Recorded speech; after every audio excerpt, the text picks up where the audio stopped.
know who else we're expecting. Probably no one. I think we can get started. So I'll call the meeting to order, 7:05. Roll call, we have, whoop, sorry, I lost everybody. There you are. One of these days I'm gonna figure all this out. I'm telling you, I am. It's only been 4 years. So you're good with that? Mark, everybody with the roll Yeah, call? I've got Perfect. everybody accounted for. All right. So meeting minutes from last meeting, for those that were in attendance and read those. Anybody got a motion to approve those minutes? Bruce or Jim? I guess I could as well. Yeah, this is Bruce. I'll motion to approve. Perfect, I'll Jim. second. Thank you both. Any discussion? Anything you didn't like? Everything's good? Perfect. All right, vote all in favor of approving those minutes. Hand up for aye or say aye, please. Good for me.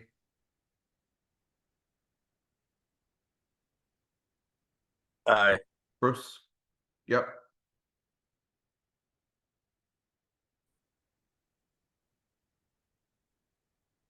Did we lose? Oh, Jim is good. Jim's here, good.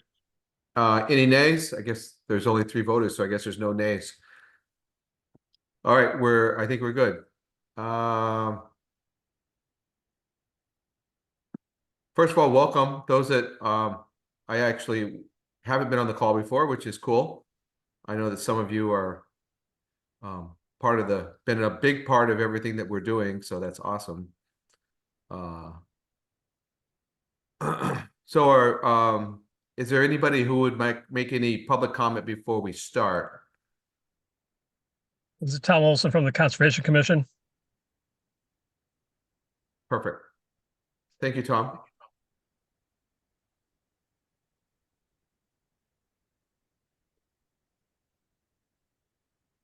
So I'm just writing at the same time. I apologize.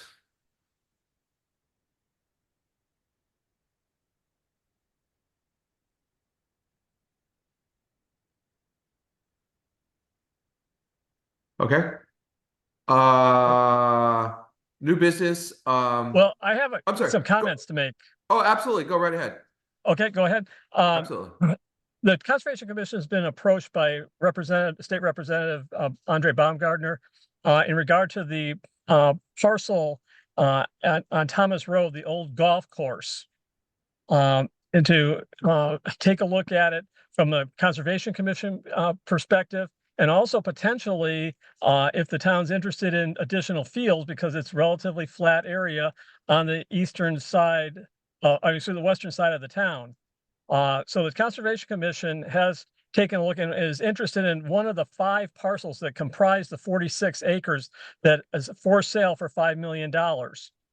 We recognize that the asking price is somewhat inflated. The town has it appraised or assessed or appraised right now at $209,000. And so there's a significant difference because of what the seller is looking for in regard to what he feels the value of that property is. But we are interested in the 8.5 acre parcel, because there's 5 parcels that comprise the package. And as far as principally as this is the most western portion that goes along the Birch Plain Creek area, and it would make a connector between the Joel property and the Sparkle Lake property. And so we're going to be discussing this on the 1st of July at our next conservation meeting in regard to what options do we have, such as a purchase or potentially going and working with the town council and the planning commission to take a look at alternatives relative, if it's going to be developed as a subdivision, that this parcel would be the dedicated portion to be provided to the town as open space. So we're going to be looking at this, and I just wanted to let you guys know as the coordinators for athletic fields that Andre feels that this is an ideal location for additional areas for potential development if you're looking for additional fields and things as far as from state funding perspectives and the like. And so I just want to let you know that the Conservation Commission is will commence taking actions on this and may potentially looking at different alternatives as far as on how to procure at least a portion of that parcel. And so I didn't know if you guys, if you had any questions on where we're heading, and also to kind of get a feel if you had any interest or have looked at this in the past and have expressed interest in procuring any of this property. Thank you. You're welcome. I'll just go by history of what we've had. We have not, we've slightly touched on it. We were trying to confine ourselves to the local areas around the high school, mostly to one of what we feel is one of the biggest issues with the high school fields and everything that surrounding there is the proximity to the high school. And what we're trying to do is avoid the high school type fields for the students to be leaving the campus. We're trying to keep them within walking distance. The idea that way they can not only participate in activities themselves, but the other students in the school can attend the events. They can get extra the help needed at scholastically prior to a practice. They don't have to run out of the school and go catch a bus and go somewhere, which might change their mind on whether or not they want to do something academic before their practice. So we really haven't reached out to that. I think it's a great usage of the field of that area. I think we also talked about it for a short amount of time, and we also ran across the price tag of what was going on, and I think that was somewhat prohibitive of what we were looking at. But I think it's a great space for that. I just think that we haven't been there for those reasons. And if I'm off base, anyone else that's been with us for these last 3 or 4 years can probably add if they'd like to. Yeah, Frank, this is Bruce. Yeah. So Jim and I have a different perspective, just being in here more towards youth sports. Me being the president of Mystic Little League, Jim being part of softball forever. I mean, my ears definitely perked up because that community over there has always had a hard time. The multiple communities over there, the Sound Breeze, the Brentford Manor, the now Groton Estates, has always had a hard time with transportation to and from games. So having a field so close to that community would be, I mean, astounding for us to get more kids playing youth sports in that area. Well, I appreciate both of those concerns, and I will pass these all along to the Conservation Commission, and also be working with the Parks and Rec folks if things are developed in such a manner that this opportunity does come avail itself. And if we can come up with some type of funding scheme that I think between what Andre was asking for and what comments that I've received here, that we've got tension here. But it's all trying to help the kids out at both in the total spectrum here. And I appreciate that. And I will pass that along as we continue our preliminary discussions here. And I thank you for your time. Have a great evening, guys. Thank you very much, Tom. I appreciate it. Hey, Thank you for your time. Tom, I'll just jump in real quick too. We did a number of years ago, we did look at how many fields you could potentially fit there. So if you do start going down that path and getting closer and just want to see some we don't have plans that look nice at all, but we have quantities of area of how many fields could potentially fit there and things like that. So um, we could dredge that up from the depths of the archives if it's necessary. I appreciate that insight. Thank you. Okay, so no more further public comment. New business, we received a draft for the recommendations of field and field types that Chad forwarded to us. So I think we should, I guess, Chad, you want to take it and kind of go through your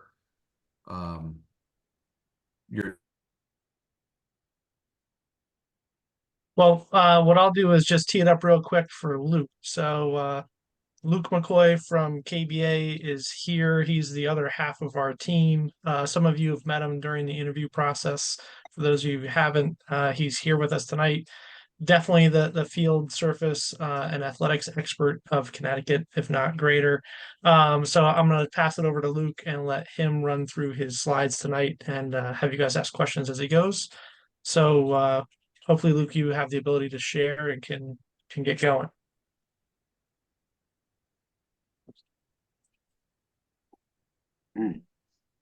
Hey, Perfect. is that working? Yep, looks great. All right, easy. That was the hard part. Yeah. Yeah, so thank you again, Luke McCoy. I'm part of the team, and tonight I kind of just wanted to spend the time going through and talk about natural grass and synthetic turf surfacing and some of the things related to them. And I kind of broke it down into different categories that I'll talk through. A little bit of the pros and cons and kind of what each of those means here in New England. For durability, usability, and performance of both types, health and safety concerns, that being environmental concerns and health safety, but also player safety concerns. And then move into discussing the maintenance and operation and ultimately the ongoing maintenance and or replacement costs for each of the surfaces. And I'll talk a little bit in more depth of kind of the difference between the renovation and replacement of those two. And then finish with an overall cost analysis where we're looking at not only the initial cost to build a field, whether it's natural or synthetic, but then those costs throughout the lifespan of that surface. So you can get an idea of what those look like. So before I go into all that, a little bit of background on kind of the resources that we use for gathering all this information. We use a number of different industry resources, such as New England Sports Facilities Managers Association, American Sports Builders Association, the Synthetic Turf Council. We also use research facilities, such as our own UConn has a very robust turf grass program, as does University of Tennessee. They also study synthetic turf there, as well as Penn State. So we get a lot of the resources and things I'll talk about from those. Additionally, we also use resources from larger governing bodies. FIFA, which is the International for Soccer, FIH, which is field hockey, and World Rugby. The reason I mention these is that they have a very large testing program where they test the world's premier natural grass fields and then compare that to performance and safety of synthetic turf fields, so that when we're looking at the players' safety and performance on fields, there's a comparison of natural and synthetic so that they're both at the same standard for that. So first, talk a little bit about kind of durability, usability, and performance when we talk about natural versus synthetic. So there's a couple different ways that the industry looks at this. One is field performance. And so that is, how does the field perform for an athlete during a game or a match? So for instance, soccer, and that's what this image is here. How does that ball bounce when it comes off of the grass or the turf? It's very important because it can affect the entire play of any sport, lacrosse, field hockey, even football. And then also once the ball hits the ground, how does it roll? Things of that nature. And so talking through kind of those different things and how does that affect natural grass. So some of the pros with natural grass is that it's natural and it's organic, so it has the ability to regenerate itself over time. Because of that, it also has minimal heat effect.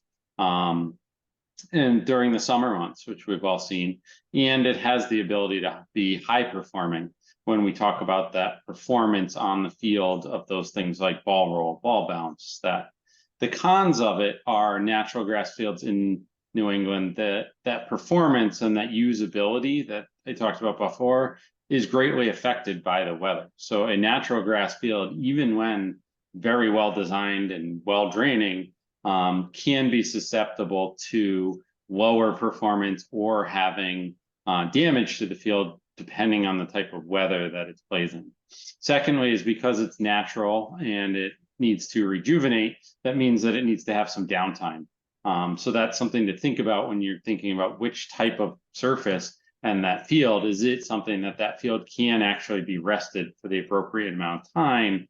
Or is it not going to be rested? And that means that once it's installed and you're getting that high performance and the quality of it, you're going to see it slowly deteriorate over the years. And that also is with the durability of the field. Natural grass fields can be very durable, but the challenge becomes that's also based on usage. So when you increase the amount of usage, that field is going to become less and less durable as you use it more.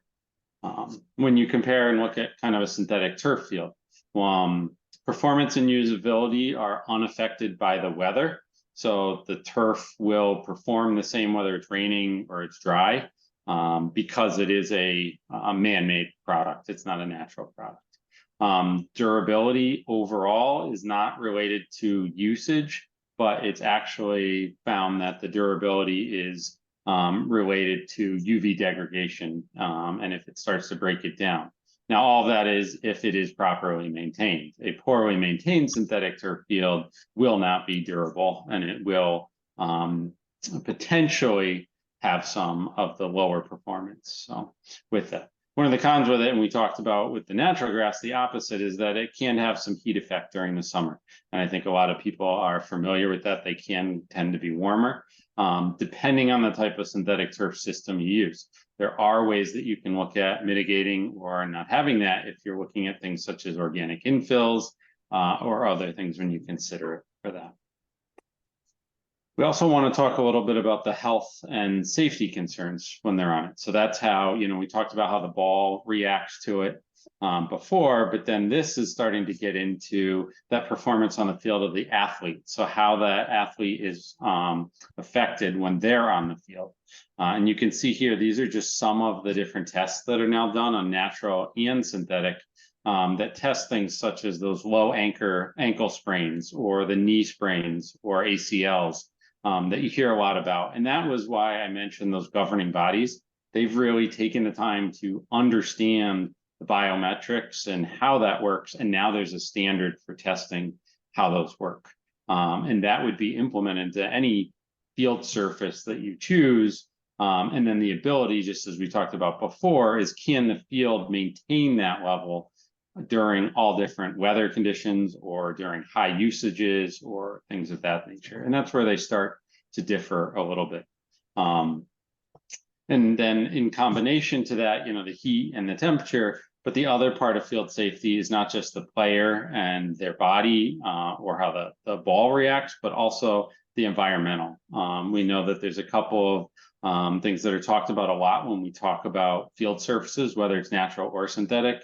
One is heavy metals and or leachates coming off of it, and that's things like zinc or iron, things of that. And then most recently PFAS, or a lot of times considered forever chemicals. And I want to just kind of talk through those a little bit and what that means for each one for that. So before I jump, but what the industry's done for those is they have developed, working with ASTM, which is the standard for testing metrics, for ways to test for the heavy metals on fields. And what we found for natural grass and synthetic is that they both have their pros and cons. So depending on where your natural grass field is and what kind of fertilizers or weed inhibitors or things of that nature, and Yeah, how me that too. is I yelled at her to close the back door when I was in the front door.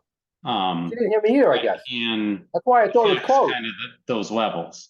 With a natural grass or a synthetic, if it's properly done, and with a natural grass field, if the amounts and how those are used are properly done, you have a very limited ability for potential of leachates. Now, unfortunately, with natural grass field, it is slightly greater because you have a lot of surface flow. With a synthetic field, you're actually collecting the water below the surface before it has some natural filtration, but the other is based on the system and the materials used. Those materials should not be leaching out any of these type of heavy metals or the PFAS over time. And I show here, and we can certainly provide more, but this is a report from a recently completed field where in West Hartford, it was required that the stormwater system was tested prior to construction, during construction, right at the end of construction, and then again post-construction 6 months out to test the water quality control. And what we actually found was in that particular instance, they went and they converted a natural grass field to a synthetic field, and all of those heavy metals were reduced at the 6 month period after. So what we actually found was there was much less, because they were removing the use of pesticides and fertilizers and other things, but also there was less runoff directly from the surface into that stormwater system for those.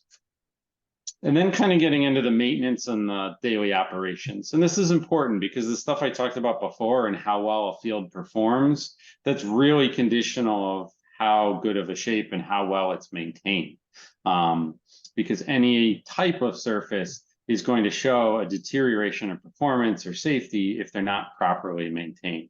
So let's start with natural grass fields. And a lot of this I'm sure you're familiar with, but some of the things, aren't done on a lot of natural grass fields. So first, everyone, your typical mowing, watering, field lines and markings on a weekly basis. And then as you get into kind of seasonally, you have the overseeding, you have repairs of the heavy use areas, you may be sod patching. And then what should be done to really maintain that performance and the durability and kind of the overall of that field from when it was first constructed is things like aeration, dethatching. And then as you get into every few years, up to as a maximum every 4 to 5, but you're looking at decompacting, you're looking at top dressing, either with organic material or sand, and then some major reseeding as well. So natural grass fields, although they can regenerate themselves, they do require assistance every, say, 4 to 5 years with that. Now, synthetic turf fields, weekly, you have distribution and infill in the high use areas. So that's typically done with a hand broom or a leaf rake. So you can redistribute that there seasonally. So that's about, every 3 months, or they say, 60 hours of use. You go through and you use the machine that you're seeing right here. It's a gator or a 4-wheel UTV vehicle with a drag brush behind it, and you groom the entire field, and that redistributes all of the infill to be level, and it stands those fibers back up. Annually, the only additional that you may have is if there's any repairs to the turf, maybe a seam slightly opened or something that may have to be repaired. But again, for the first 8 years, that would be under your warranty. Depending on the type of field you build and the infill type, you may have to replenish at about halfway point or the 5 to 6 year mark. Typically, that's more with organics. They do need to be replenished, so you'd want to account for that. And then as far as replacement goes, synthetic turf fields, we're seeing right now in the market that the average lifespan is between 10 to 15 years. For those, they're warranted for 8. But most we're seeing that are 8 to 10 years old are nearing that replacement at that 10 or so year mark. And again, the UV stabilizers are getting better, so it might be longer, but we always recommend our clients to kind of factor around 10 years is that. So that's kind of the normal, ongoing maintenance, but you also have to look at sorry, I went too far there. But the overall replacement. So a natural grass field, you have those renovations you're doing, but if you're doing those on an ongoing basis and you're doing some of those major things like the deep aeration or the decompaction and then top dressing and really reseeding on an ongoing basis of 4 to 5 years, you shouldn't have to rebuild the field from scratch again. If you're staying on. Now, if you're not doing those things and you're just doing mowing and fertilizing and that, then you are going to get into that cycle of they're going to start to get over compacted and you're going to have the different, undulations and dips, and then you're going to get into some more kind of deeper renovations for them. With synthetic turf, as we near that, 10 to 15 mark, you're looking at a replacement. And so for what that means is you're looking at here, this is a field as it's being installed. So the gray that you see, that's the stone base, all the drainage, everything like that, that would stay when it's time to replace. So you don't touch any of that. That remains in place, it's fine graded. And then above that, depending on the system, you may have a shock pad, which you see is the white here. And what that is, that helps with the safety and whatnot of the field. If you have that, that would also remain underneath. For at least 2 turf cycles. Those are warranted for. And then the part that is replaced is the green rolls you see there, the carpet and the infill that comes out of it. So the old field is cut into similar rolls like this or strips, and then it's rolled up along with the infill, and then it's taken away. Now, in the past, the majority of this has gone to landfills. But what we've actually seen over the last 3 to 4 years is the development of recycling plants. Tenkata is actually the largest right now that has their up and running recycling plant here in the US. It's in Baton Rouge, and they actually have a case study right out of Brookline, Massachusetts last spring, where they fully tracked the field from when it was removed there all the way down through the recycling process down to the raw goods that it remade. So that's one instance of it. It's not as widely used as recycling of other household goods, but at least there is now that mechanism through one particular avenue for the recycling. And then kind of all of those pieces equate to the overall cost comparison when you're talking about those. So let's start with that initial cost overall. So I kind of laid this out with some different scenarios to show the difference in the systems. So starting from left, going right, you have a natural grass field that's built with typical construction type. You have the second heading towards the right, which is natural grass, but that's fully organic. So that takes place from the original growth of the sod farm using organic fertilizers and herbicides and pesticides and things like that, and not any chemical type. Continuing to move, then you have a synthetic turf field, which is a crumb rubber over that shock pad that I mentioned. And then the next one is a comparison of that same type of field, but instead using a product called Brockfill, which is a natural pine wood-based material. And I'll talk about what the difference in that is in 1 second, versus the last one, which is an organic pad, which is all kind of the other organics that are out there. And the reason I break those two up is that Brockfill is one of the only organic infill materials that doesn't require an irrigation system. So you don't have to maintain the moisture density of it, which is a good thing, because that's one of the drawbacks of going to an organic infill with synthetic turf is you do have to maintain the moisture content within it. So what I've then done is below each one is I've broken it down into kind of the initial cost to build it. So you have, for all of those scenarios, the field base and drainage underneath. You can see that the natural grass field is not that much less expensive than the synthetic turf. Really, the big difference in the under drainage is that the synthetic turf will have a curb that's poured around it for attachment. But other than that, to have a high performing well draining, we're still looking at the same kind of free draining and drainage below it. Then above that becomes the surfacing. So you have, your natural grass, which starts to be, the 175,000 to 200,000 range to do that. And then you get into the other three, which are that synthetic. So you can see that the price difference upfront for construction is more, but we're going to continue down through there as well. And then this also shows the maintenance equipment costs that may need to be purchased when you put one of these in. And a caveat to this is for the natural grass, and given Groton, it's assuming that you already own mowers and things of that. But it is buying a smaller, some of the smaller attachments, like either an aerator or things like that, that maybe you don't have as part of that today.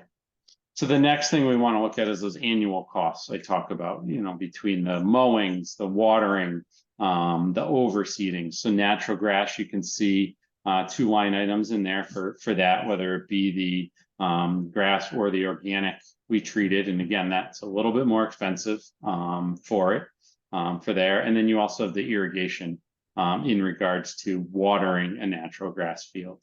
And as you continue across, the maintenance cost for synthetic turf is assumed that the labor costs of the town staff is already factored in. So that's not a cost that's in natural grass or synthetic, and there's no other material costs with maintaining a synthetic turf field there.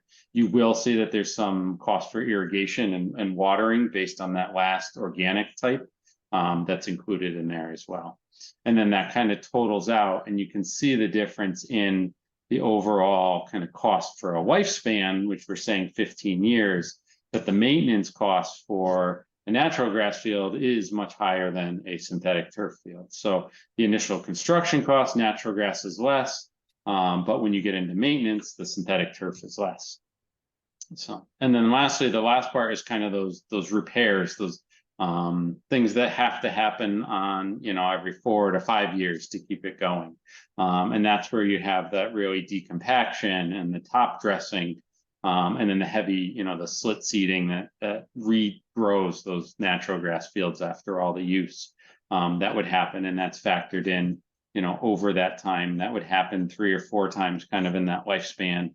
Whereas natural grass fields, or the synthetic fields, you don't have those kind of things because you don't, top dress, you don't reseed or decompact with that.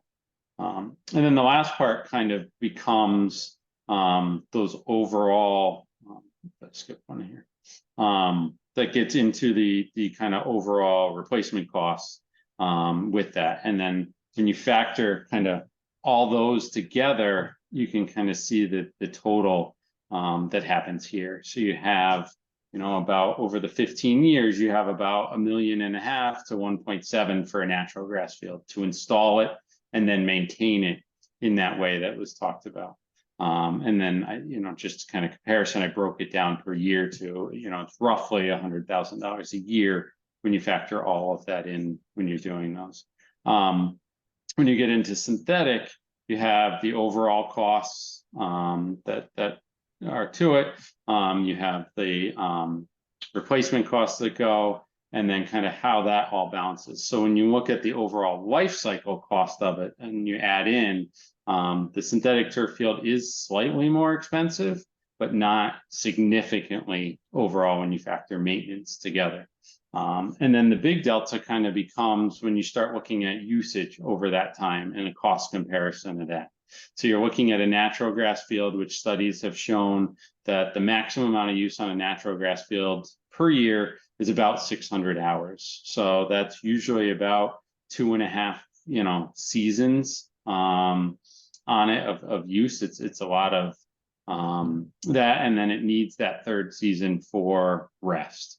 Whereas a synthetic field is based on just usability of number of hours in a day and whatnot is closer to 1,500 hours. So a little bit more than double overall of the usability. And again, that's just because it's not natural. It doesn't need the downtime to rejuvenate like natural grass is. So it can just be used all of those available hours. And then when you look at that of the average kind of cost per event and breaking down, an average of how many events that natural grass or synthetic field can handle versus what the cost is, you get the average cost per event for a natural grass field is about $500, whereas a synthetic field overall per event, because it can just have more, is around $250 dollars per. So generally it equates out to, when you construct a natural grass field, and cost and usage, that you'd need two of them to be able to equal the overall usage of that synthetic turf field. For it. And again, some instances you don't have that high use that all of those hours in a field can rest, and so maybe natural grass is the right. Some you just know that that particular multi-sport field is used all 3 seasons and you don't have the ability to rest, and it shows that that's the comparison when you're utilizing the synthetic side. So I think, you know, from there, it's kind of a short summary of all, but I wanted to open up and kind of have a discussion and answer questions from everyone on the different types of surfaces and some of those pros cons that I went through. I had just one question, but I think you kind of answered it when you talked about downtime.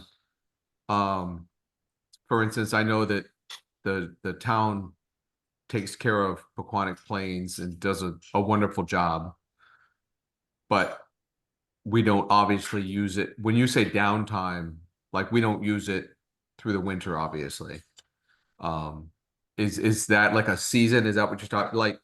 So if we're using fields, let's just say take a school season for argument's sake, right? We're going to use it in the fall to play soccer. They're probably not going to use it much in the winter because there's really not a lot going on. But now you're talking spring, summer. Is that kind of normal? Would that be like a normal usage with a winter to sit? So to answer you correctly, it's normal. We see in a lot of municipalities, it's not ideal. What you want is a rest period where it can regrow. So grass is dormant in the winter, so it's not regrowing. Same thing with if your rest period is July and August, that's a really hard time to regrow grass. Right. So typically what you want to see is at least every couple of years, either a spring or a fall, that field is offline and able to just regrow, allow that root structure to grow deep again, you know, that kind of stuff. So yeah, it's a great question, and I should have clarified, but yeah, it should be rest during a growing season. Okay. Anyone Frank, else? Go Frank, ahead. just to add to that, Pequannock Plains this year did have one of their fields shut down for the spring, for most of the spring. So there's what we consider we always call it the boys field, the girls field, and the football field. Yeah. And the boys field was shut down for the majority of the spring season because it needed significant rework. And so that had a significant impact on spring sports and where they could play. Good. Doesn't happen every year, but they do quite a bit of work down there. They do a good job trying to maintain that really well. But that was one this year that, you know, probably the longest shutdown we've had in a while during a growing season. Thanks. Yeah. I think Luke, I've got a question for you. Yeah. The natural grass field organic. We looked at doing that a while back, and we saw that the, you know, fertilizer, herbicide, aeration, all of that actually was going to be like 4 times what it was for synthetic. And because you also have to apply those things more frequently, so it's more man hours. So I was just, when I saw these two numbers, you're the expert, but my personal opinion is the 35,000, the estimate, that's probably a little low. But I'm sure that you're keeping up on it, and I don't know, has the cost of organics come down, or is it just synthetics have gone up so much that the price difference to maintain it in 2 different ways is not as great? No, I think you make a great point, and it's something we should probably, you know, I will put a little asterisk in there that really it's kind of comparing the same application rates. You know, the materials are more, but staying. What we found is when we talk with other municipalities, although it is more and you should put more on, the bottom line comes down, they don't have enough staff. So if they go to organic, they're kind of doing it on the same schedule as when they were using synthetic, unfortunately, because they just can't keep up with the added with it. And the challenging part with that is you know, not getting too much into the weeds, but when you go to organic, things such as grubs and to take care of grubs is there are different organic materials for different types of grubs. So instead of say a one type of grub killer that you could use with a synthetic, you're now looking at potentially 3 or 4 different products depending on what you have in your grass to treat and take care of. So those are things to think about for sure. Yeah. The other question that I had is, you said the annual costs, you had not factored in staff time because they were on the payroll. But my question is, if we add these additional fields, we're not going to be able to maintain the fields with the staff we have. And so I wondered if you have like an average number of hours per field to kind of do the maintenance that you've identified. So, we're looking at Yeah. 2.5 fields at Clodchester, more fields up at the high school. So I'm just trying to come up with a number because, like I said, we don't have the staff now to maintain what we have. And if we're talking about adding, then we're going to have to factor in labor into the cost of whatever field choice it is, because there's labor associated with all of them. So I just wondered, do you have like the average number of hours for a natural grass field and over the course of a year, the number of hours for synthetic turf? And Yeah, I can certainly work with Chad and we can pull that together and certainly look at, based on how many fields you have and how many may be added, how that affects. I don't have it right in front of me. sure. But what I can share is anyone who's familiar with New London High School, if you've been to it, they have 2 turf fields in the back that are kind of an L. And when they installed those the next year, I met with them to kind of do a walkthrough a year later and see how it was. And the facility staff told me that the amount of time they maintaining those 2 fields was less than what it took them in hours to keep up with the painting of one of their multi-sport fields. So forget about mowing, all that, just to maintain the lines on one of their natural grass fields took them more hours than it did to groom the 2 synthetic fields. But we can certainly put together the average number of hours, for staffing wise for each natural grass, and then kind of see what that equates to for how many staff, and then where you are with staff and how you may be short to be able to maintain them. Yeah, that'd be great. Thank you. Mark, can you make me smarter? Does your staff do all fields in the town? Like, do you do the fields at the high school and elementary schools? And is that all under the Parks and Rec staff, or is there like or does the I'm going to say the Board of Ed, because they own the school fields, I think. Or how does that work? Like, I'm just curious. Sure. So it depends on the field. On some fields, we're doing all the work. On some fields, we're doing just lining. So it really depends on the field, and I don't have that list in front of me to be able to say, well, we do lines and infield on this field and lines and outfield on this field. But yeah, so it's a mix. So there are field people not under your jurisdiction that do fields as well. A staff. Yes, Okay. Yeah, the Board of Ed. Board of Ed has a staff. I'm not sure how many staff they have. But they do have staff that do some of the work on the fields. Okay. I'll kick in here. Board of Ed has one staff that does the fields as far as lining the fields and that type of thing. Cleaning the field. I mean, there's other things that person does, but they take care of the football field, some on the baseball field. But there is one person that's a groundskeeper for the high school. Okay. And then one of the things to think about too, when you're talking about, you have these shared services and say they're mowing and maybe they're mowing, the front of the school and then they're going back to mow the back athletic field.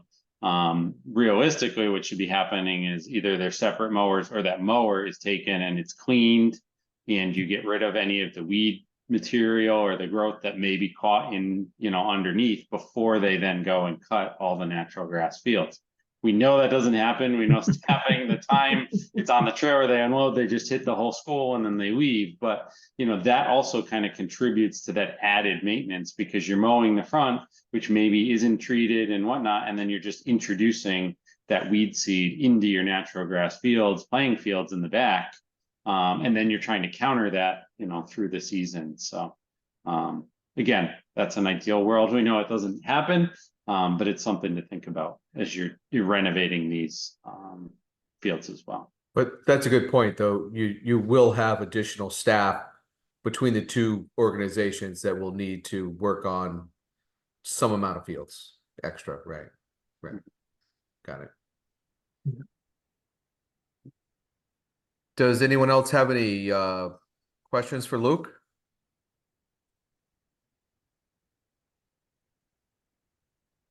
Luke, I just want to reiterate, making sure I heard you right on the stormwater study that you had done for West Hartford or the field just last year, that you guys tested the stormwater outfall. It was a natural grass field. You tested it before, during, and after, for post-construction and after construction, and that the stormwater leaving that site was actually cleaner and had less heavy metals in it than once the synthetic turf field was in place. Yeah, that's correct. And the field there used just if everyone familiar with the system, it was on a shock pad. It was a carpet, and then the infill was a sand and coated crumb rubber. So it was a green in color to help with that heat cooling effect, but it was a crumb rubber field. And the other is there's an extensive study that was done by state of California in regards to natural grass fields as well as synthetic when it comes to the surface water that comes off of it. But also what we didn't talk about was kind of the sanitary end of it. And what they actually found was that because of the makeup of synthetic fields and organic, that it was very hard to grow any of the health concerns that were raised, staph or MRSA or things like that, that you hear that's passed from athlete to athlete. That study actually found that was being passed because student athletes are no longer showering after practices at the school. So they'd get an abrasion or a cut, they wouldn't clean it out right away until sometimes the next morning. And then the next day at practice, they'd rub with someone else and they were actually passing on those kind of things from each other. It wasn't actually because it could be grown on the field. So that's why you don't see any costs associated with either type of surface for any type of disinfectant or any of that, because it's really been found that it's not necessary for an exterior surface. Interesting. Yeah, that was it's one of those things we'd heard quite a bit, that worried about pollutants leaving the site in stormwater. So to have a study, that you guys did just from last year, I think is pretty good evidence. Yeah, and to kind of add to that, over the last 3-4 years, with a lot of discussion on the PFAS and understanding that, that the hard part with that is that they're in the environment everywhere. So basically, as soon as anything is exposed to any sort of atmosphere, it's very hard to understand where it came from. But what it's forced was more testing of products before they even leave the manufacturing line. So testing pre-leaving to understand, that there is nothing that is being able to be leached out or exposure to right from when it's manufactured to then when it arrives on site for that. So,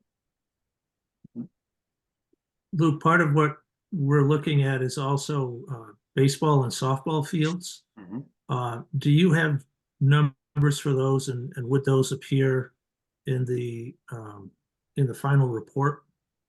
Yes, we can certainly put those together. That the industry's changed a lot in the thought process of that.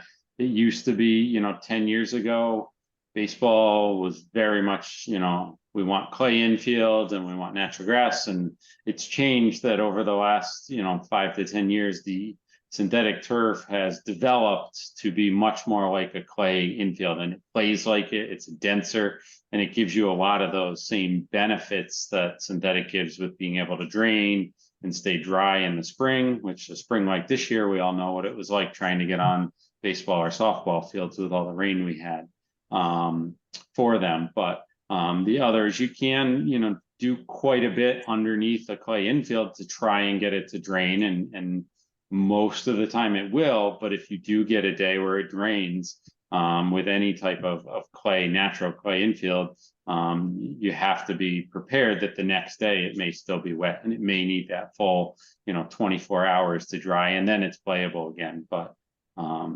that's just the material. It has to retain some moisture, which is the drawback to trying to drain it. So, but we can certainly give you a cost comparison of a natural baseball versus natural or synthetic baseball and softball, etc.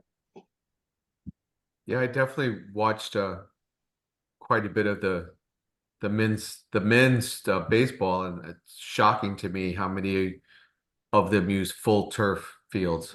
I know, well, we all know UConn's does. Yeah. And I believe their softball field is up there as well. And Yes. and I'm literally shocked when I see it. It's quite impressive, and it has all the attributes of everything. If it's playing at that level the way they want it to, it's pretty promising for sure. Yeah, it's very, anyone who's been on a multi-sport field, so soccer, Yeah. football, lacrosse, it's very different from that. So anybody thinking like, how can they have that as an infield? You'd really have to kind of experience it. BC also transitioned. There's our synthetic as well. UConn's the most recent. I believe St. Joe's is in the process right now as well, with I think their softball field. And that's been under construction for the last year. So it is becoming more and more prevalent in New England, because it's very hard in those early March to get on. And then as we've seen, it rained right through May this year. Right. So can you do a quick summary of the infill type products? Because you just mentioned coated rubber. We've talked about rubber. We didn't talk about it in here.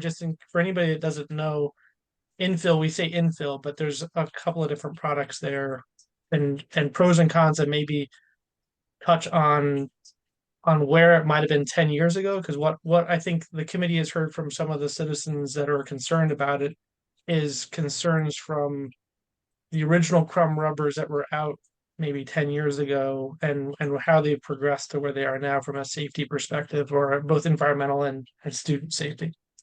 Sure, absolutely. And then, yeah, I can do that. That's kind of a big piece, so we can get into. So starts with, let's go back 10 years, and most fields, 10 to 15 years ago, the infill inside of that carpet was crumb rubber. It was recycled tires or other crumb rubber. It was ground up and it was put in, and it was solely crumb rubber. What they found was that it was, very durable because it didn't break down and it stayed the same. But on the other end, the field could feel very soft or bouncy. It led to some of those knee and ankle type injuries. You also, if you watch some of the professional games and you ever see like a player go to turn or a ball hit the field and that splash of infill behind it, that fly out, that was what happened a lot with the crumb rubber. It then started to evolve into a combination of sand and crumb rubber.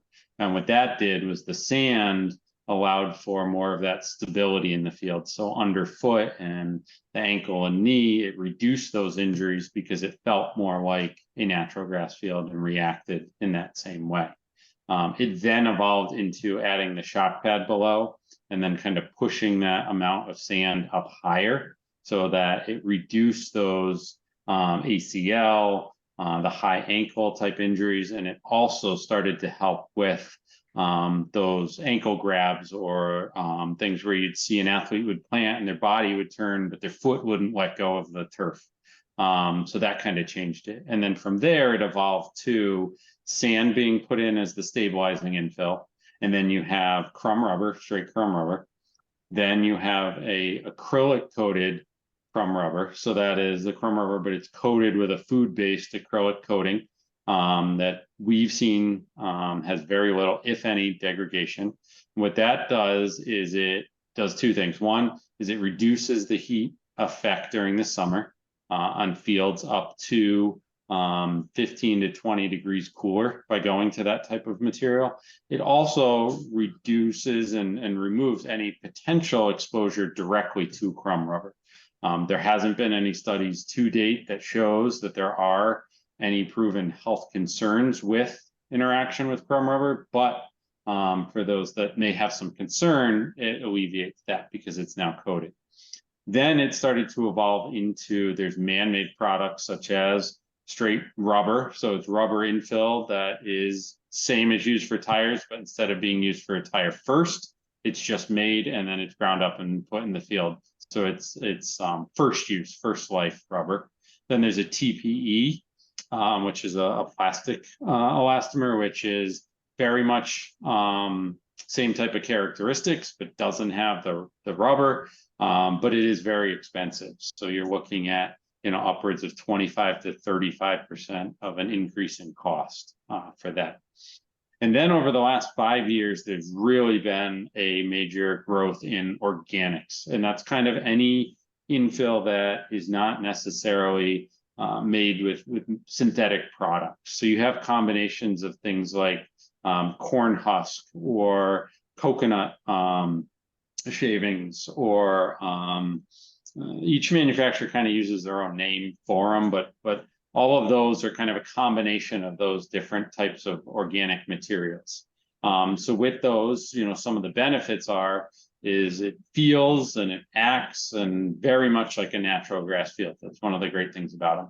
It also helps with the heating effect, because natural and whatnot, it reduces that summer effect. The drawback with that is that they are required to be watered. So you either have to add a full permanent irrigation system or buy one of the larger wheel type system that can walk itself up and down the field, and you have to have the staff to be able to do that, and you have to check the infill to make sure it doesn't fall below 30% moisture content, because when it does that, the infill starts to break down, and then you have to get into top dressing and all of that with it. So there's that added maintenance. Most recently was a newer organic with the name of Brockville, and then there's a couple others that I've also just hit, which are organic but don't require that maintenance watering moisture content. So those are organic, much like the other ones I mentioned, but you don't have to water them. They don't have a minimum moisture content in them. So there's a benefit there with it. But one thing we have found with organics also is that in the winter, as we get into the late fall season for football or early spring, is they can freeze because they have that moisture content, so they can freeze. That's not saying crumb rubber doesn't freeze, because it can, but it is more likely to thaw faster and be back to its normal characteristics than some of those organics, which can, freeze, and then they start to decrease that safety, for the field. That becomes harder in its surface. So, all of the synthetic kind of infills that I mentioned, the crumb rubber, the coated, the TPE, the virgin, those will all go in, and then minimal top dressing if they're installed correctly and maintained, because they don't really break down once they're in place. When you get into the organics, what we're seeing is that those are top dressed usually about halfway through the lifespan of it. So you will go in and have to have someone come in and top dress the field with some of that organic material out there.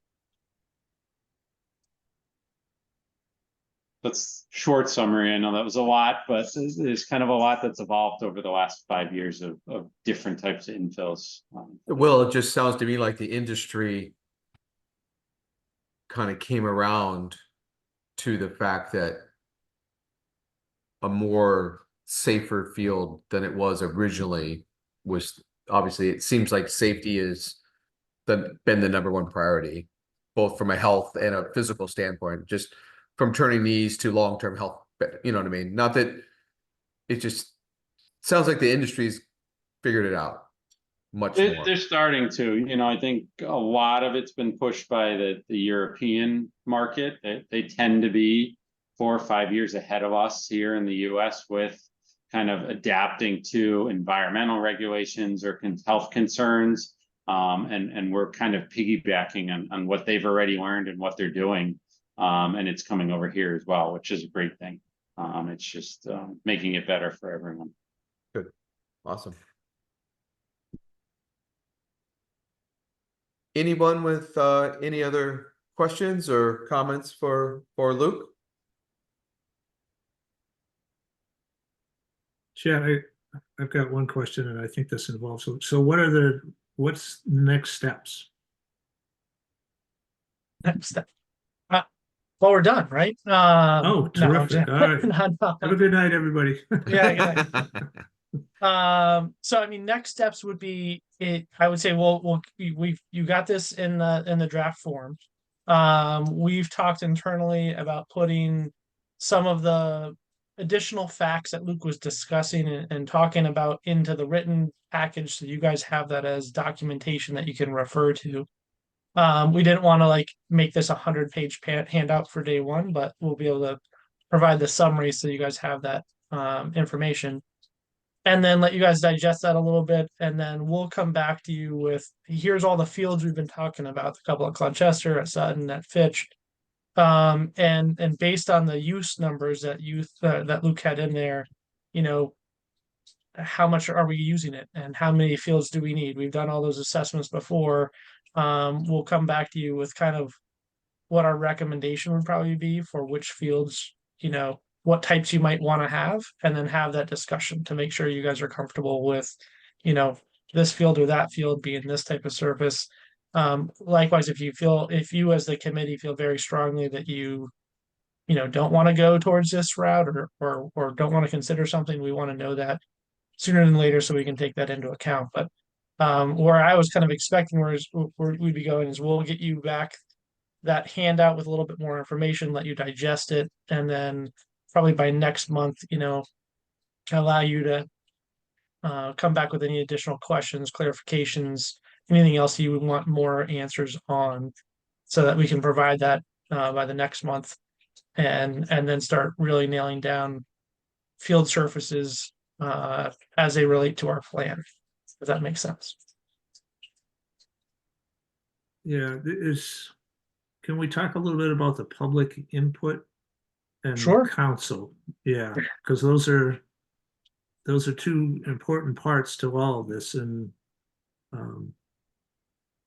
yeah, and I think timing wise, I don't want to see us get ahead without council input.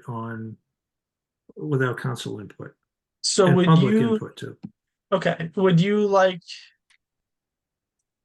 so when you say public input, do we want to get public input on the field surfaces before we begin to think about proposing them somewhere? Or do you want us to, I guess playing devil's advocate, if we come back and say we want nothing but natural surfaces, that's probably not going to be something that people take an issue with. Right? So you're expecting that we're going to have some proposal for synthetic turf, which I think we've all talked about. It's just going to be about how much. And so my thought process was, it probably makes sense to at least present, here's where we think those field types probably make the most sense. As opposed to just saying, hey, we're thinking about doing this. Here's the pros and cons. We want to go do it. Get the feedback of, say, 50% that likes it and 50% that doesn't like it, and then go afterwards and show, here's where we're going to put those fields. So that was my thought, was at least from a committee standpoint, if the committee's comfortable moving forward and saying, these are the fields, the makeup of the surfaces we think we would like to have, and be able to present that so the public can react to, is it one synthetic turf field, or is it 7 synthetic turf fields? Yep. Okay. I think If that makes sense. I Yes. think my opinion was, the folks on the committee over the next month could have a homework assignment, knowing what we want to do to each area, the fields we want to put in, and almost do like what would each person think would be the best thing to do for the field and discuss that the next time. Like, Sure. you know, this field is going to get a lot of use, therefore it would be better to, you know, with the amount of time you can put on it, then it would be better to be a synthetic field. Or this one is in a, you know, I know that it's, as all of you, everyone knows, the Clyde Chester fields have some serious, you know, there's some water issues down there, which I know Luke and folks can overcome to some extent, but you know, how difficult will that be? And maybe it's a better idea not to, things like that. I'm thinking about the high school and a place for the javelin that isn't on the baseball field as we speak. You know, things like that. So it's almost like a homework assignment for everyone to kind of have a thought maybe on what, and then we can all talk about it with the next month when we meet. I think, I mean, that would just be my suggestion. We can do that. And then the other thought we had talked about too, Mark, was, you know, is it worth the people on the committee want to have a field trip? You know, do you have questions about what these what's the best natural grass turf we can find, and then, or maybe a couple of different ones, as well as a couple of different synthetics, and is it worth, you know, taking a field trip and traveling around and looking at some of these in person? So that's a question. I've seen them. So it's a question for the committee. If people want to go out there and look at it, we can set it up. Well, and I also wonder if we need to talk, I mean, we talked about it in different areas, but in terms of just usage and time that we can actually utilize the fields, and whether or not we're planning to put lights as part of our proposal for some of these fields, right? That may also sort of inform the decision of what type of surface we want, right? Because we know that grass needs to rest, right? Which is going to limit some of the utilization and things of that nature. So maybe that's part of the conversation that we need to have as well, is like, what do we expect those utilizations to be? I think my opinion is that when it comes to rectangle fields, we probably need to be talking about synthetic, because they get a high amount of use. When it comes to baseball and softball, there's a conversation about natural versus synthetic. I think there's a lot of people on both camps when it comes to like, what's the best field for those sports. So that's my 2 cents anyway. So I think it would be worth having that conversation and having a sort of a one position from the committee in terms of what that looks like. Thanks. Very good. Hi, Portia. Please. I lost you. I tried promoting to her panelist. And also he had allowed to talk, so I'm not sure what happened to him. Hi, can you hear me now? Oh, there we are. There you are. Hi, Portia. How are you? I'm great. I've been listening in. I wasn't zoomed. I was listening to the link. I had to work late. I apologize. I guess, you know, it's very important. We're a micro group. I mean, we don't represent a large percent of the community. So I'm in full support. I've been speaking about athletic fields as a whole, with my focus being primarily on the need for high school, because of the fact that I feel we do not represent our surrounding communities. Then when you strip it down into another level, when you start looking at other pay to play and all those other things, but initially just looking at it from a high school's perspective and making sure we're meeting the need there, we are behind the curve. I don't know that I need a field trip to see it. I'm faced with every day between all the curricular activities. You could just step over to Stonington or NFA or, you know, East Lyme. You don't have to go far. I mean, it's not like we have to travel far to find other fields. But I do think that my concern is that this has sat so long. It's the same stuff I had in '98 when I graduated, and it was there way before. It's a huge, huge issue. And this group formed, in my opinion, by a bunch of parents and people that just were kind of like feeling like, what is going on here? Why is the Board of Ed not doing this? To make this very strong, this is great. But I really think that we should be pushing for the Board of Education to put that into their finances facilities to make sure that they're addressing the needs of sports fields as a whole. I do think there's a lot of public input, depending on how we get this funded. I don't know where the funding's coming from. We barely can fund education. And that's a problem because the can has been kicked down the road for so many years. We can't change something for 30 or 40 years of neglect, in my opinion, overnight on the backs of the taxpayers. So, but the question is, now what do we want, right? We have this opportunity. Do we want synthetic? Do we want grass? That is something that the public should have some input on. Again, we're a micro group of people. We cannot be, our field trip or whatever we decide to do does not reflect the whole community. And I think that has to be presented, and then we need to really get some feedback. I am concerned as a person who's a conservation advocate as far as making sure things are environmentally friendly. Yeah, Claude Chester's wet, so isn't Paquonic Plains. You know why? Because that used to be all marsh and wetlands that we filled in, and tried to reuse. So we want to caution what we put in those areas as well. So I know some of the, turf fields have longer use and more flexibility for expansion, but we have to make sure that we're weighing the option of the public health risk to our community and our family. There's a lot of things that we can do fast, like, I don't know, microwaving and eating out every day, but we don't because there's ways in which we want to make sure that we're sustaining our health. So just because it's quick or better, is it better long term? We are a coastal community. We have to look at runoff and things like that. So as I got involved with this group way at the beginning, a strong advocate for sports fields, we do need to look and see what's best for our community. In one area, a turf might not be good. In another area, maybe it is. I don't know. I haven't done enough research to find out exactly what that looks like. But I do think we can't just look at what the time lapse, or, we need to make sure we need to look at the health and welfare of our community. And again, kudos to the group. As a person who's been a part of it, great job. We're not there yet. We got to find the funding. But we're not going to solve the problem overnight. And it's going to be a big ask of the community when we're not funding education and we have deficits there and things that we had to underfund. And now we have this complex of sports fields that are, have been neglected for so long. So my challenge with this group is, that's great. What type of field? Let's talk about it. Let's get it out to the community. Let's see what the people want.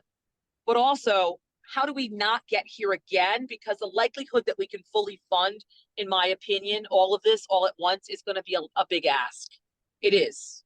When you look at the things that were cut this year in the budget from a town perspective, again, I speak solely as an individual counselor, not for my whole council.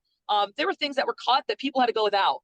And then to throw in this, let's fund the sports field, it's going to be hard. It is going to be hard. So again, fully support of the need, but we need to find a way to make sure that the Board of Ed is taking these reins and has a committee like other towns that is pushing this out and is keeping it on their radar on a daily basis, not a micro group that forms because of the neglect that hasn't happened. So I don't know where I stand as far as the turf or the natural fields. I definitely, more research needs to be done. And again, I'm worried about the safety, welfare, well-being, and longevity when I look at that. So at this point, any type of field is more than we've had now. So that's a start. But it's not just the field, it's the amenities. We are lacking overwhelmingly on our fields. And that's why I thought we needed to rein it in a little bit more, at the end of these kids' careers where they come up and if we're not performing on that level, then we're not have ADA compliance, the bathrooms are deplorable. If there's going to be a thought of what we need, we really should be focusing on our schools and trickle in, down the road into other things. So that's just my personal input.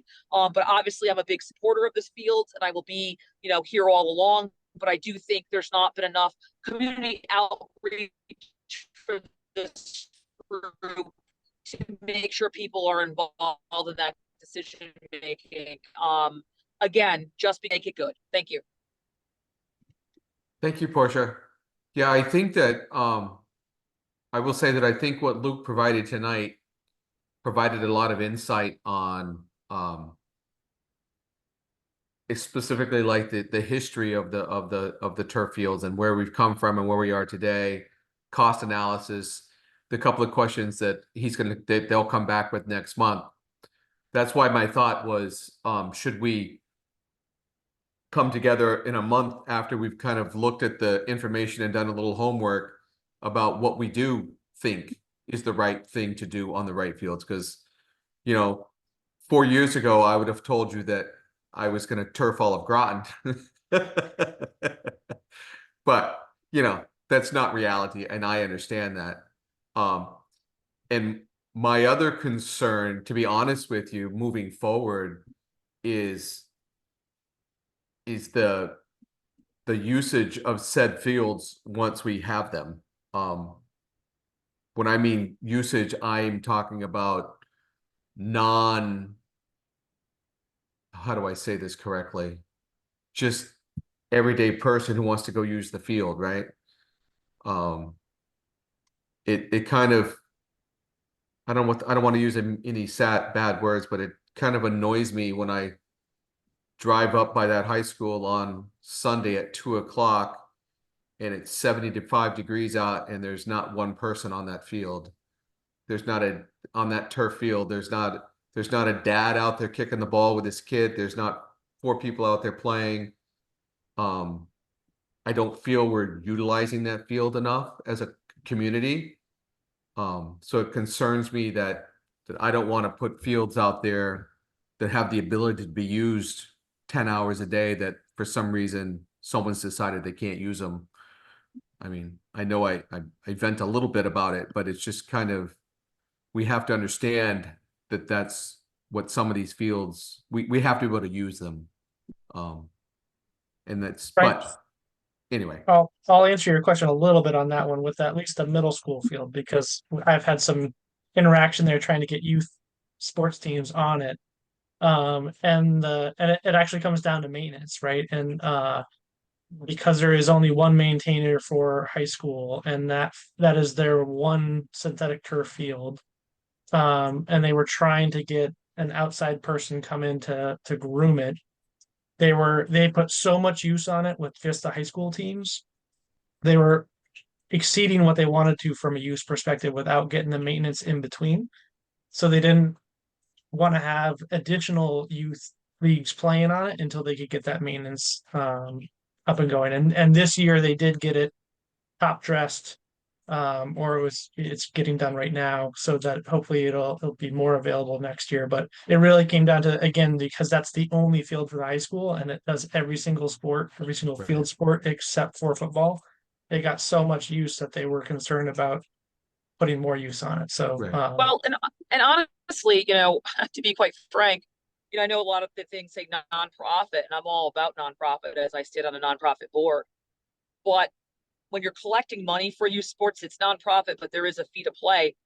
The town, like you said, the usage, there's other towns I've talked to, they charge a pretty good fee to use that because of the maintenance, to upkeep.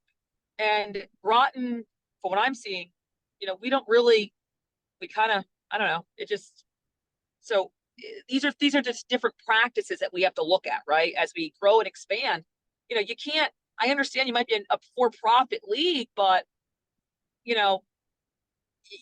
other towns charge, and that's just the way it is. So someone's got to be able to maintain these fields.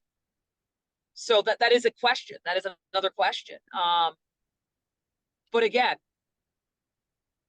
we're a micro group, and I think we need more outreach. And so if we're taking a month to kind of review this stuff, where's this stuff going? The average person is not getting access to this information.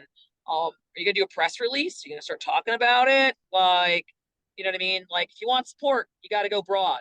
And I don't feel like we've gone broad enough. And I know, some people said not yet, maybe later, but when we present the numbers and we say these are the millions and billions of dollars that we're asking for, that's too late. You got to get buy-in.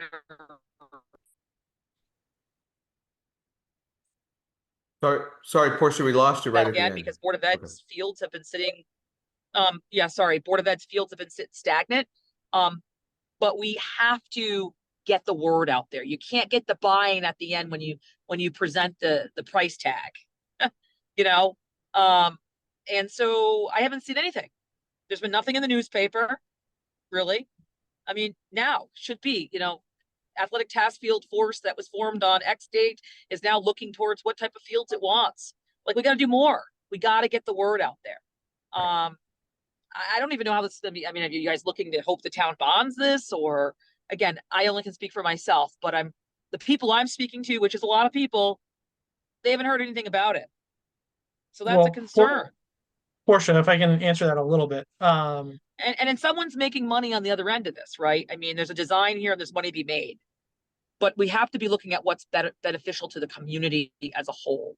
Is it going to be a phase out? Is it going to be a rollout? I mean, there's been little to no public display in any form. And I know some people were afraid, we don't want to go too public and have any pushback. But when you're talking about the pockets of the taxpayers, you got to start coming out sooner. So that's my opinion. Do what you wish. You got But 5 minutes, Ken, maybe. it's time to start putting stuff in the paper. Well, Portia, I mean, any suggestion you have, you're obviously an ex officio member, and I think the group would like to have it. I think the concern we had at this point was if you go to the public and say, we're thinking about building fields, we don't know where or how many or what they're going to be, it's a very difficult conversation to have. And so that's where we were thinking if we got to the point to where this is what we're proposing based on this group, which was formed by the town council to go and study this and come back with a proposal, then it's easier to get feedback from the public at that point because you can say, this is what we're looking for. And as far as how do we fund it, that's going to be a year question at some point. The town council is going to have to decide how that happens. And if we phase it, I think that's at the same time as that's a funding question. Well, I think the real thing is that this group was formed because of an outcry of constituents, and the town council felt the need to create. So we got to be clear on that. Town council's idea was not to do this. This was a bunch of people like you, like me, and a bunch of people that said, wait, what is going on here? But I do think that it is time to go public. I think that, in my opinion, it hasn't been public enough. And I think people do want to hear what field, that field, how many fields. Yeah, sometimes being broad is okay. But when you sit back and hold the cards, I don't think that's fair either. So from what I'm hearing, I don't think we're holding the cards at all. Excuse me. I think we're trying to do the due diligence to make sure we have facts and everything out there, and we can go forward and say this is, and have a defendable plan to say this is what we're trying to go forward with. How can we go forward with something when we haven't really got the pulse of the community of what they want? Well, so I caution, a few people making decisions on behalf of a municipality of 40,000 people. That's what I'm hearing from constituents. I'm just telling you what I'm hearing, and they're for it, but there's nowhere that they're being brought in or involved, and there's been nowhere referenced about, again, I think we need to be a little bit more public that we're starting to think about what type of fields. Nothing is anywhere. So what I would say a little bit is that the task force that was filmed, this was populated with people that are representative of all of the different sports groups. Now, is that representative of the 40,000 people of Groton? No, but it's representative of soccer and softball and baseball and lacrosse and field hockey, right? So that the users of these fields, the people that have to deal with those problems, we have a representative from all of those groups. Now, I get it that they're not going back and talking to every single parent that's in all of their sport leagues, but that's the way this was set up so that we could get the feedback from one point person from all of those different user groups, and then go out and have that conversation, when we're ready. Well, I appreciate that. I'm not sure how we can have a conversation with the public and not have information. So we have a meeting with the public, and they ask, well, how much is it to build and maintain a synthetic turf field? Oh, well, we don't know that yet because we haven't done the research, but we wanted your input.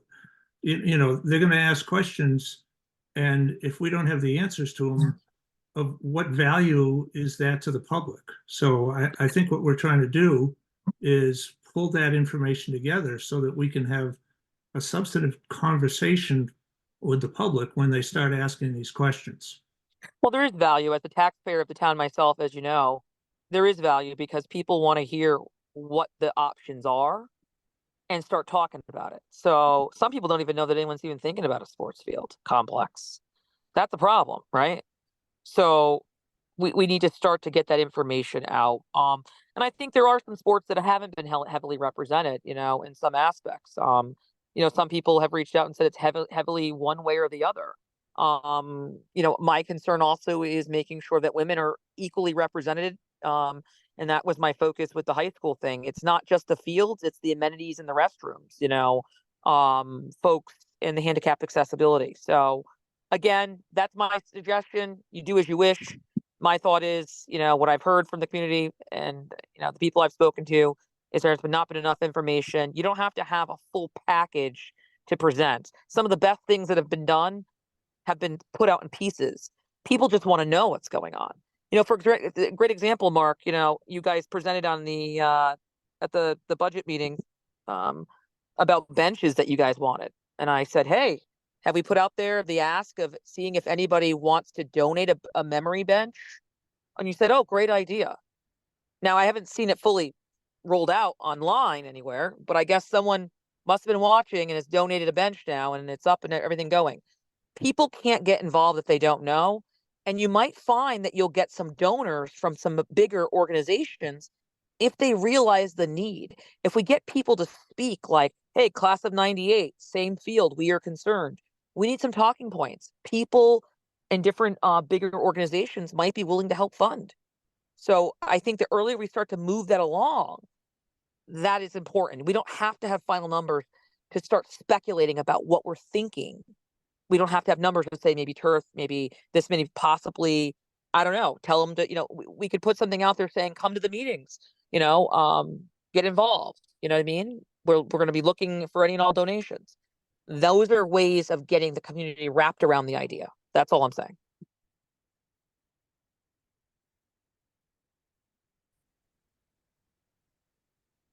Okay. 8:30, Frank, what do you want to do? Yeah. Well, my thought would be, I think we are heading down the road that Portia spoke about. What my thought is, I do concur that we do need to be more public, but I also believe very much what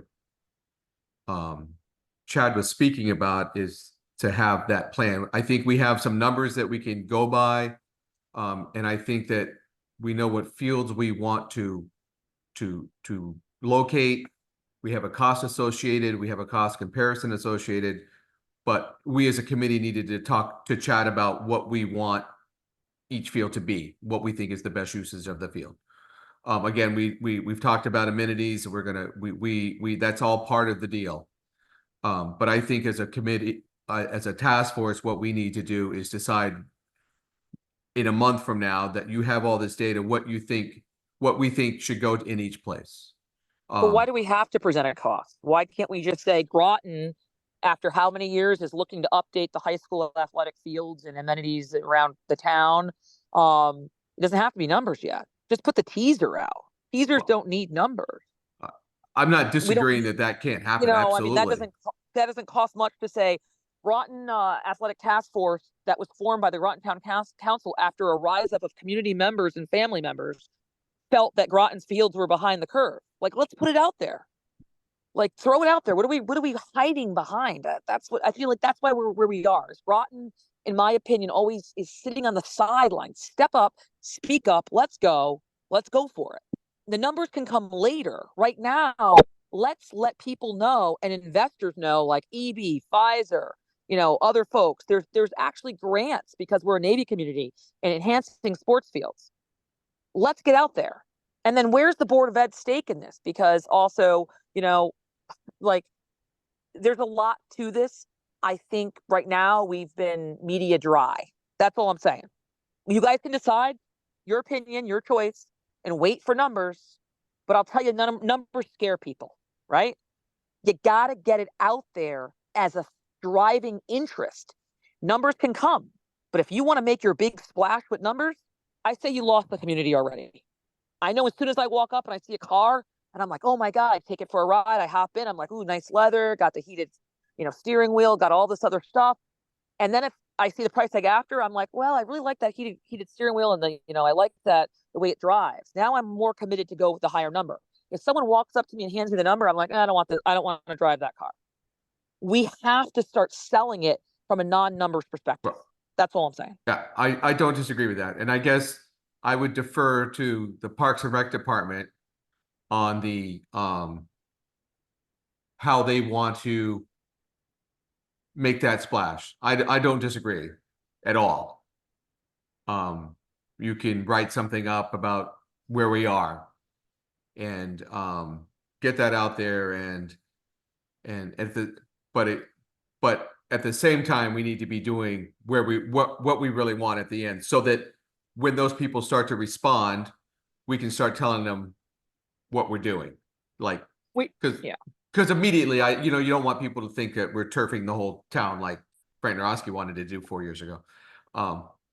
But I think a simple puff piece that Groton's fields, you can start with the high school. Groton's high school fields have not been open since what date? I ran on that track. That track has not been, the freaking long jump strip is the same strip. When they redid the field, they didn't even resurface the long jump strip. So we need to you can't ask for money without showing the need. No, agreed. So maybe we can put something together. I don't disagree with that. Jim, go ahead.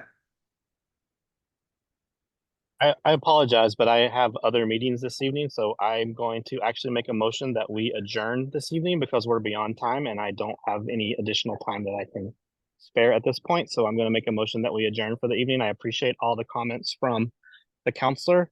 I also will say that as a representative of several of these towns, several of these different groups, we've gotten the feedback. And so I'm a little frustrated that we feel like we haven't gotten that feedback. So I'm just going to put that on the record as well.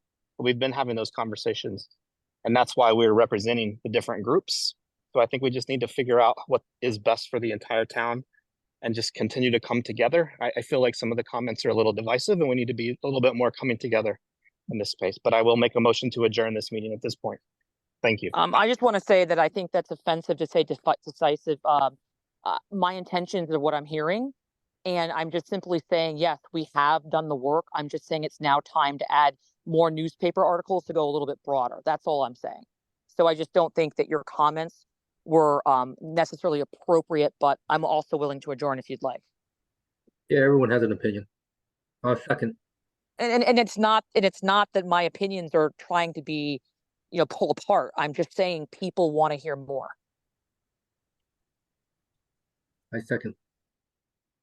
We have a motion to adjourn in a second. All in favor? Aye. Aye. Our next meeting will be the third Thursday in July. I believe it to be let me look, the 18th. So just for a point of clarification, the third Thursday in July. So there'll be no newspaper article, no other advertising, no other trying to get people wrapped around the idea until you guys vote on something in July. No, I didn't say that. No, that was not said. No. So I guess when, it was made the motion to adjourn, where are we moving? I agree that we've gotten some of the information out, but we have not really gone public as far as the newspaper, press, Facebook, like we can. So when would you think that would start to roll out? Bush, I started a to-do list and it says public outreach. So I will start working on that tomorrow.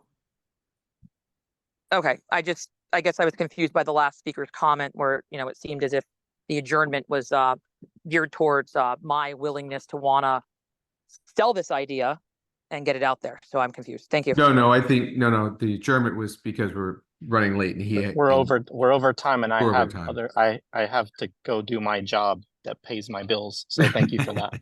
So There you go. have a great day, everyone. I am now going to be leaving. Have a great day. Thanks, Jim. Okay, so July 19th. And everyone has homework. Yeah, and we'll get this back out to you with some additional information and some updated July plans so 18th, that you guys Jim. have homework. Okay. No, Perfect. Frank, July Yes. 18th, not 19th. 18th. Oh, sorry, apologize. July 18th. You were absolutely correct. Sorry, Danny. Good call. Is there any Apparently, I other can't read a calendar. requests? I guess you can reach out directly to Mark. Say that one more time, Danny. I'm sorry. I'm assuming that if Portia needs an update on her request, Mark will be the one to reach out to directly. Yes. Yes, I will be the point of contact. Okay. POC. Got it. POC. Thank you. And Luke, thank you very much for your time tonight, too. We appreciate Yes. it. Thanks, Luke. You guys. No Have a problem. good night. All right. Thank you, everybody. Thanks, guys. Have a Good great night. night. Thank you.